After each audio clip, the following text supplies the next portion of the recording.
The house is about 25 years old. We moved in 6 years ago, and while it's got a great layout, we always knew that we were going to change the kitchen and change the floors. That was always on the cards. We knew that it was going to be light, it was going to be uncluttered. We already had the bench top chosen, so that dictated a lot of everything else. Having somebody come in and consolidate your ideas, worth its weight in gold. Yeah. I came out to the Essendon store and the receptionist was really lovely and, walked me round and had a chat, and we did get Bradley to come in to have a first consult, and the fact that it was all sort of very easy, there was no pressure, we were not forced into anything, we weren't rushed along.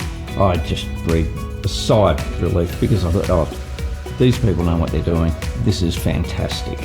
It's been brilliant. It Yes, just I'm glad we looks made that great. decision. We're so glad that we went that way. But And I've got a home really for my happy. wine now, and instead of having it Massive wine away cabinet. in cupboards and things like that, it's now on display, and love it. Absolutely love it. It's absolutely completely transformed the home.